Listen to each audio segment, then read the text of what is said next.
வணக்கம் உறவுகளே, நான் உங்கள் யாழ்ராணி. இன்றைக்கு நாங்கள் என்ன பார்க்க போகின்றோம் என்றால், புதினா டீ எப்படி போடுவதுதான் பார்க்க போகின்றோம்.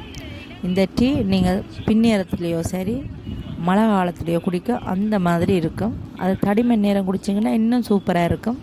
இப்போ நான் புதினா வீட்டில் மொட்டை மாடியில் நட்டு வச்சுருக்கேன்.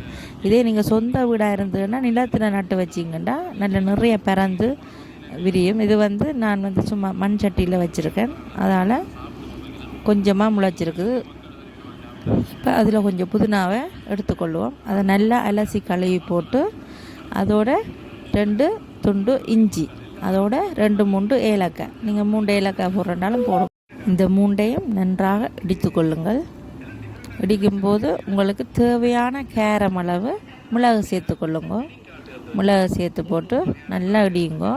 இந்த கல்லுரலில் இடிக்கும்போது ருசி இன்னும் கூட கிடைக்கும். இதை நீங்கள் காலையில் கூட இந்த டீயை குடிக்கலாம். அந்த மாதிரி நல்ல டேஸ்ட்டாகவும் இருக்கும், வயிற்றுக்கும் நல்ல சுகமாக இருக்கும். வாயு பிரச்சனை இருக்காது, தொண்டை வலி இருக்காது, தடிமனுக்கு எல்லாத்துக்குமே நல்லா. இதை இப்போ முதல்ல என்ன செய்யணும், நீங்கள் தண்ணியில் போட்டு இதை நல்லா காய்ச்சி எடுக்கணும். நல்லா காய்ச்சணும்.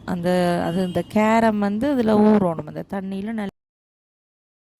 நல்லா காய்ச்சினா பிறகு அதுக்குள்ளே உங்களுக்கு தேவையான அளவு தேயிலையை போட்டுட்டு நல்லா சுண்டை காய்ச்சின பால், அது நீங்கள் லைட்டாக குடிக்க போகிறீங்கன்னா லைட்டாக போடுங்க.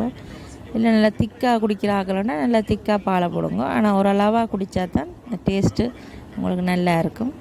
எல்லாத்தையும் போட்டுட்டு நல்லா வடிகட்டி போட்டு பனங்கட்டியோ அல்லது நீங்கள் சர்க்கரை, நாட்டு சர்க்கரைன்னு சொல்லுவாங்களோ, அந்த நாட்டு சர்க்கரையை போட்டு நீங்கள் குடிக்கலாம்.